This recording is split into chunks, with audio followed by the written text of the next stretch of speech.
Log entry, the ketch Scarlet Queen. Philip Kearney, master. Position, 8 degrees, 4 minutes south, 112 degrees, 20 minutes east. Wind fresh, sky fair.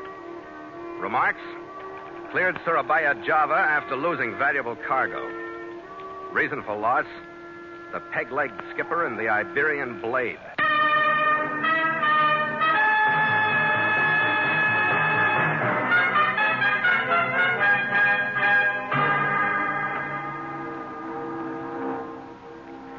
We followed some dirty weather into the harbor of Surabaya. But as soon as we tied up to the Semarang Trading Company's docks, the skies cleared. Then the port's business renewed.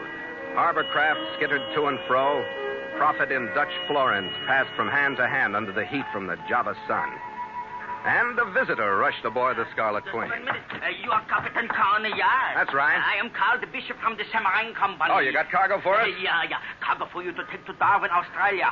We will load at once, yeah? When the papers are in order in the office and you come up there to sign, you first get ready to take it aboard. What's the rush? Yeah, rush.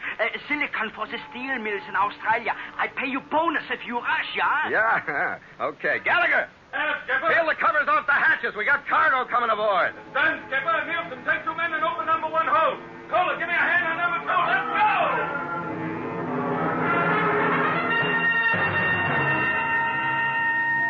The papers were in order, and even before I'd come back to the ship, the cargo was streaming aboard.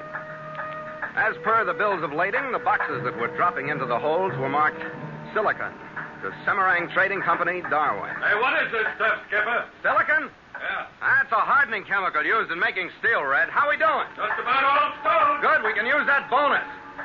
I'm going below and get our clearance papers ready. And just about then, we had our second visitor. I heard him before I saw him. And then he was entering my cabin. He was a seafaring man from his looks. In place of his left leg was a wooden peg. He was past middle age, bloated. He looked at me through pig eyes that were forced almost closed by a frown. I'll have a word with you, Captain Kearney, about this cargo. Wait a minute. Who said you could come busting in here? You'll sit down, Kearney. My name is Tom Larkin, captain of the schooner Sea Sprite. Can't figure what you and I got to talk about. This cargo... It'll be loaded before dark, and I'll be casting off at dawn. The cargo, Captain Kearney, is rightfully mine. Now, wait a minute. Never mind an argument, Kearney. You see, I've learned that arguments are won by the man holding the gun.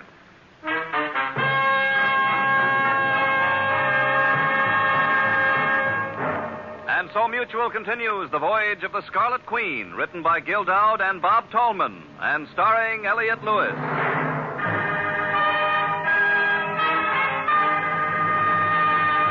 The Scarlet Queen, proudest ship to plow the seas, bound for uncharted adventure. Every week a complete entry in the log, and every week a league further in The Voyage of the Scarlet Queen.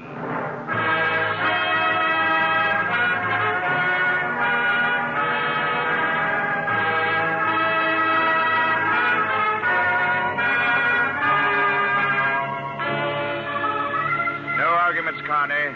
The cargo is mine. That isn't what the papers say. They're signed by Carl the Bishop and me, and they say the cargo is consigned to me. What do you get off pushing in here with a pistol in your fist saying it's yours? I have a contract with the Semarang Company. I've sailed under their flag for 25 years. It's my cargo. I was delayed by heavy weather in the Straits. Instead of waiting for me, the Bishop gave it to you. You'll be paid a bonus for your trouble, and the affair will be settled with new signatures. If it's as simple as that, what's the gun for? I've been dealing with men for a good many years, Kearney. Like I say, I learned that more arguments are won by the man holding the gun. I lost a leg as well as an argument one time when I didn't have a gun. It was a strong lesson. All right, how does this argument wind up? You'll come with me up to the Bishop's office where the contracts will be re-signed and the cargo will be transferred to my ship. Yeah? Well, we'll see about that.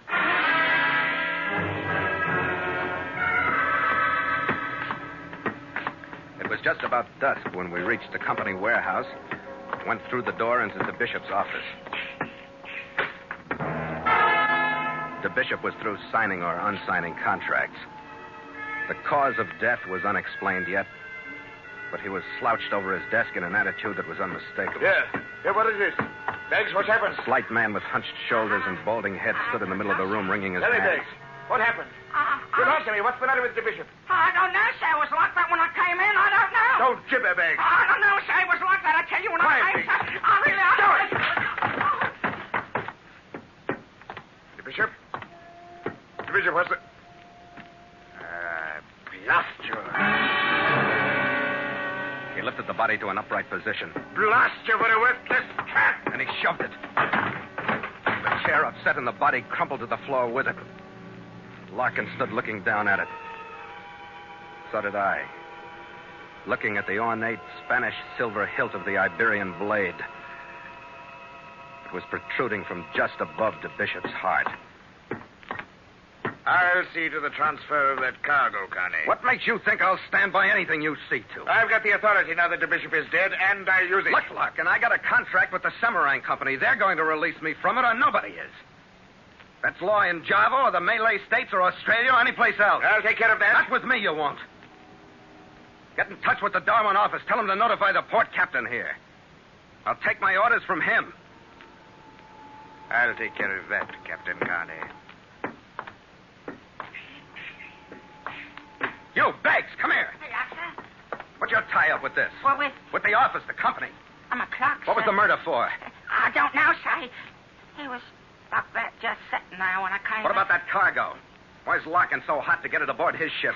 I don't know, sir. I don't know nothing about Captain Larkin's interest Stop in it. sniveling. You better report this murder. Somebody ought to be interested in poor the bishop.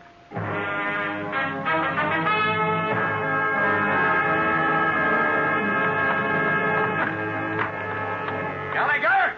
Yeah, Skipper, in the cabin. Where in places you been? Doping off?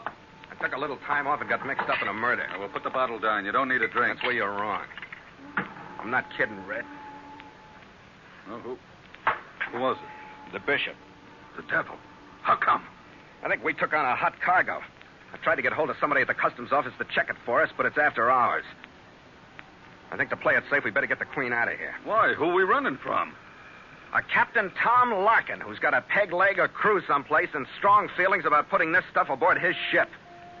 I don't want a dozen or so armed men catching us off guard. I want you to move the Queen. Where you going? I'll be in town at the Simpang Hotel. Get her out of sight, anchor in the stream someplace. And break open a few of those boxes and see what the cargo really is. Let me know sometime tonight, will you? Yeah, sure. I sent a cable to the Semarang Company's office in Darwin explaining things and requesting an answer addressed to me at the Simpang Hotel. Then I checked the local law to see if the bishop's murder had been reported. It hadn't been, so I gave them as much of the story as I knew. Then I went to the hotel to wait. I waited about an hour and a half.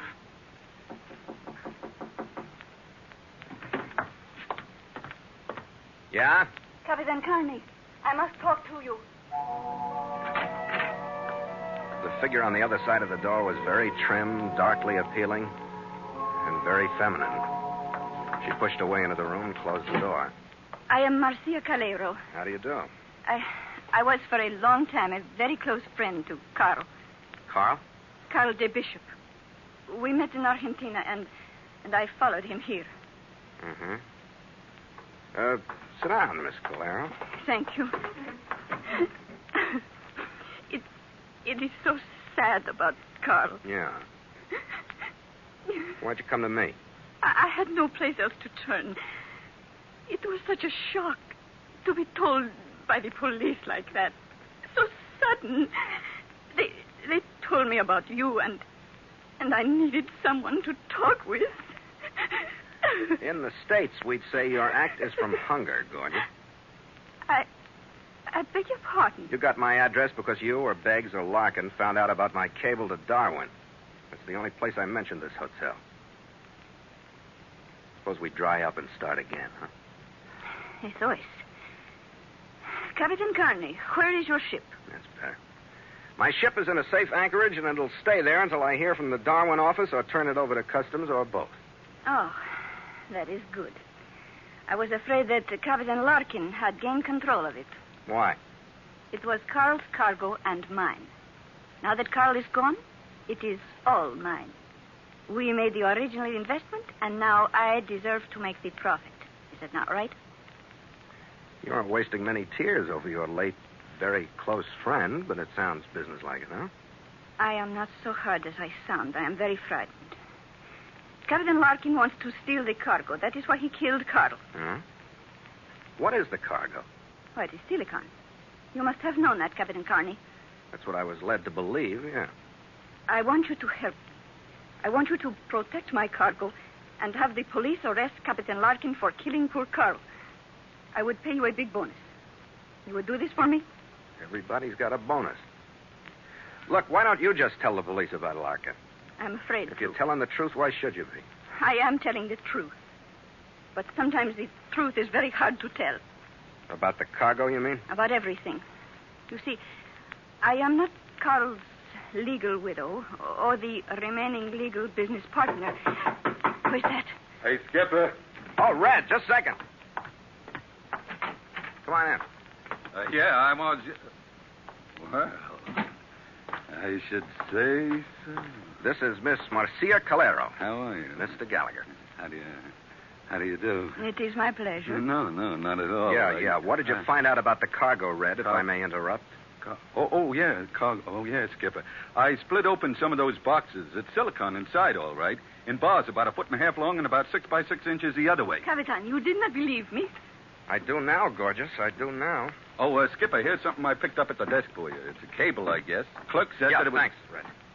Hold it. Huh? Well, Listen. Is Captain Larkin? Get out of sight, gorgeous. In there. Hurry. We'll take care of this guy.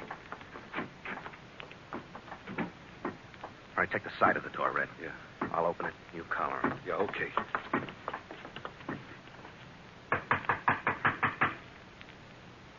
Who is it? You'll open the door, Kearney. Oh, yeah. For you, I will, Larkin. Guys, Uncas, get inside. What's the crew for, Larkin? Hey, what is this anyway? Get inside. Look out!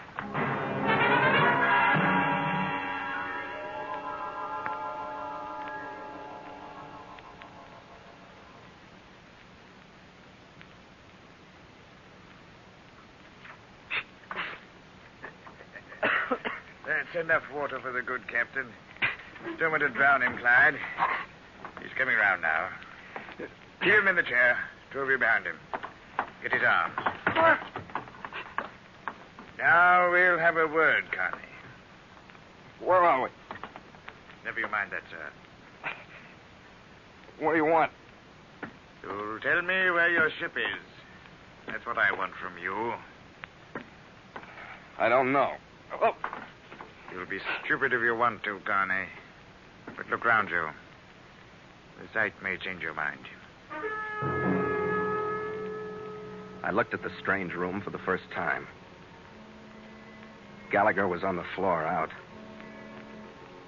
The little bald clerk, Beggs, slumped forward against the line that lashed him to a chair. He was bare to the waist, and his torso was striped by welts from the beating. Lashed into another chair sat Marcia Calero, her eyes filled with terror. You understand now, Kearney. There'll be no stopping until we learn what we want to know. Where is your ship? What happens to my mate and me if I tell you? No, don't tell him. I said, what happens if I tell you? I'll have that cargo. And what'll we have? My mate and I. You'll not go together to show me where your ship is. It's all right. My mate stays here. I'll take you. Then what do we get? No, you can't. Once the cargo's aboard the Sea Sprite, and we're well out of the harbor, you'll be put over the side. And I'll be through with you. I'm supposed to believe that, huh? All I want is the cargo, Kearney. You and your mate can go hang after that. Well? All right.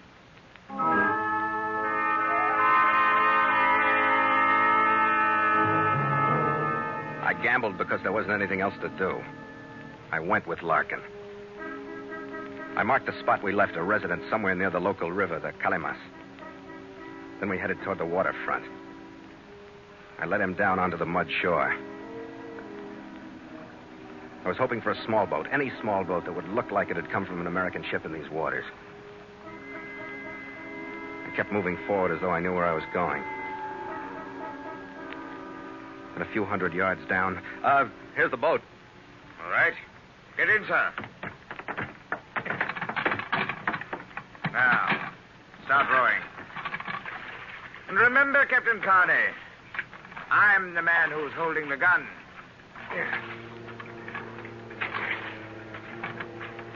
I rowed us well offshore. I wasn't sure what I was going to do, but I knew it had to do it. And it had to be simple.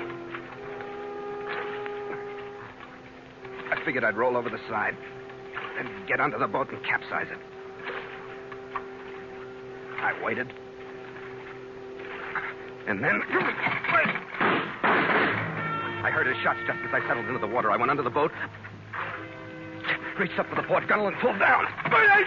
Threw him off balance, and before he could regain it, I hit the starboard gunnel and pulled that down. Careening back to the other side, he tumbled out of the boat. I heard him come to the surface. He was working well. I got me his gun went. But I'd made a mistake. I underestimated him. Come ahead, Kearney. I'm waiting for you. I'm coming, Captain. I approached him head on and started to circle. I was barely able to see him in the dark. When I circled to close in, he moved toward me. He flipped over on his back and lunged out at me with his peg leg. Caught me in the solar plexus, knocked the wind out of me, doubled me over. He climbed onto my shoulders and pushed me under. Then the peg kept jabbing down at me. I felt it sear along my face as it took a gouge of skin and flesh from my cheek. And with almost my last bit of consciousness, I grabbed out for it. I held on to it. I fought my way to the surface. I kept my grip on it.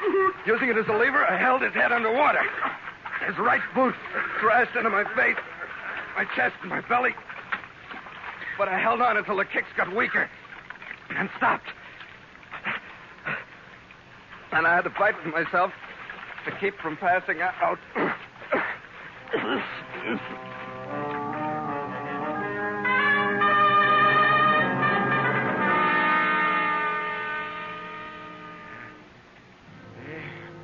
He was only half alive when I pulled him onto the mud shore. His gun was still held tightly in his hand. I took it away from him. We rested for a while. He was able to talk by the time I got him into the bishop's office in the Semarang warehouse. Now, like you say, Larkin, we'll have a word, huh? Sit down.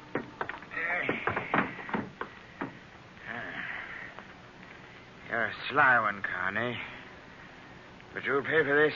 I hope so. What makes that cargo worth all this? I don't know. Maybe I can beat you into knowing. No, you can't. Because I'm not lying. I don't know.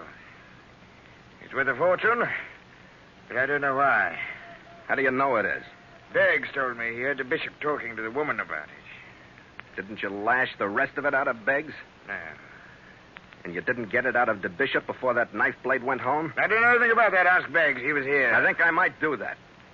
Right after I settle you in that chair so you'll wait for the police.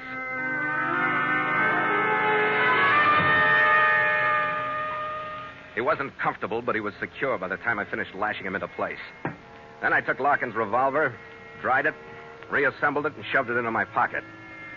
As I did, I felt the crumpled, water-soaked cable from Darwin that Red had brought me. It was the first chance I'd had to read it. I stopped once before I got back to the residence on the Calimas River to pick up a likely-looking stick of wood I saw lying by the side of the road. And when I walked down the hall to the room where I'd left Red and the others, I used the stick. With it, I sounded enough like Larkin to fool myself. I hoped my voice would sound enough like him to fool his crewmen. You'll open the door, men. I'm alone. Hold it, all of you. Stay where you are. I said hold it. Drop your guns. Get your hands on your head. Keep them there. Right, turn around. Get up against the wall. Captain, how wonderful you are back. Glad you like it, gorgeous. Oh, I do. You will free me now. In a minute, Marcia, since I get my mate on his feet. Hey, Red. Gallagher. The devil are you doing? You all right? No, I'm not all right. But I learned enough to play possum after they clubbed me the last few times I came to. Give me a lift up, will you? Yeah, sure. Come on, mate, on your feet. There you are. What happened to your face? I got tangled up with that Pegleg of Larkin. Captain, you will free me Don't now. get anxious, Marcia. Beggs is in worse shape than you are. Here, hold the gun on your friends, Red. I'll cut him loose. Beggs? Come on, Beggs. We'll have you back on your... What's the matter with him? He wasn't built for a flogging like that. Oh, he's dead? He's been sitting there. Come on, Marcia. I'll cut you loose. Gracias. I can go with you, Captain. You will stay near me. I'm not so sure you'll want to go with me. Oh, but I do. You have to take me. Okay, remember that you asked me. We're going to my ship to get a few bars of your silicon and enter the customs office. Red, take care of your friends, will you? I'll be back.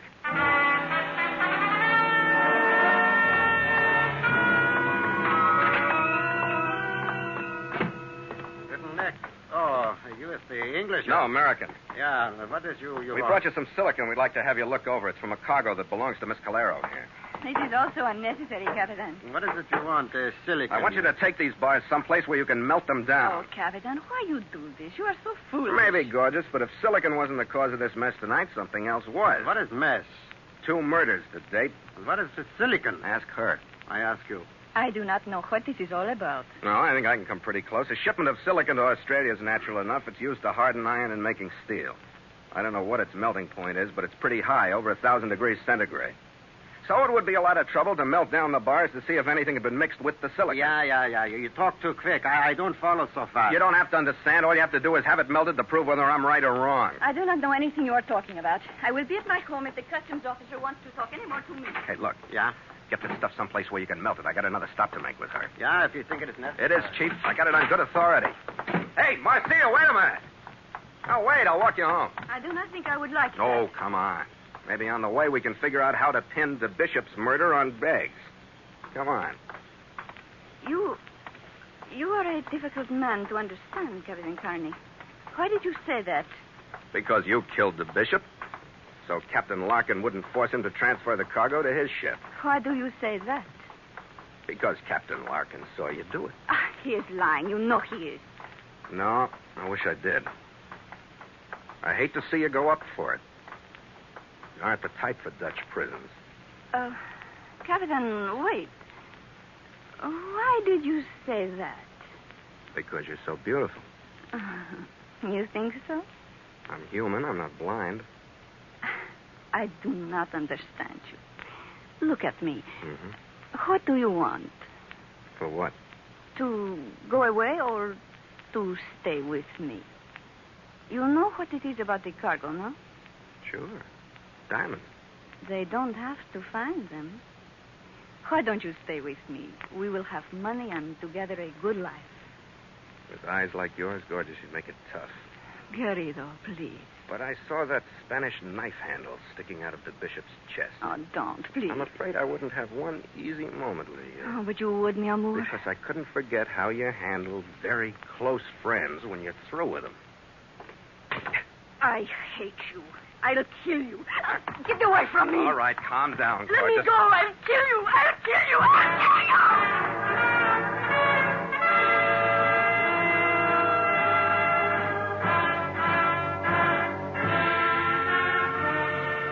The hours between the time I dropped Marcia into the hands of the local homicide boys and our departure from Surabaya were busy ones. Customs took the rest of the silicon off the ship and melted it down. The diamonds hidden in it were worth enough to buy and sell the Queen 3 or 4 times. We took on a legitimate cargo the next morning, and by noon we'd cast off and nosed out into the wind, sweeping down across the island of Madura.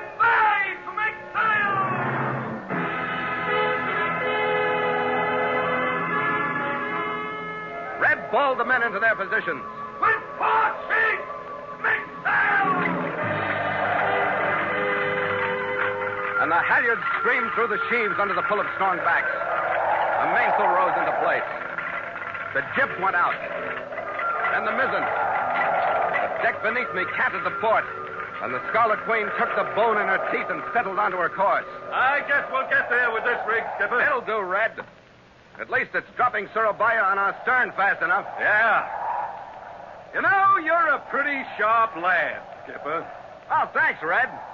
How do you mean? Oh, the way you figured out that there were diamonds in that silicon. How'd you do that? Well, that was simple, Red. I might be just a little psychic. Oh, you haven't got X-ray eyes. I know you well enough to assume that, I think. I hope your opinion of me won't drop when I tell you, Red. That cable from Darwin gave me a hint. A hint? Yeah, it was from Customs. They said they'd arrested all the Semarang Company personnel in Darwin and would appreciate any information I could give them on those in Surabaya. They were suspected of smuggling diamonds. Oh, a hint. Well, I did all the rest, Red. Up to and including putting another beautiful woman behind bars. Yeah, well, we'd all be better off if you'd stay away from them and stick to the one you got. Here, Skipper, to the Queen. She's got a few tricks herself. Yeah. To the Scarlet Queen. After you, mate. After you.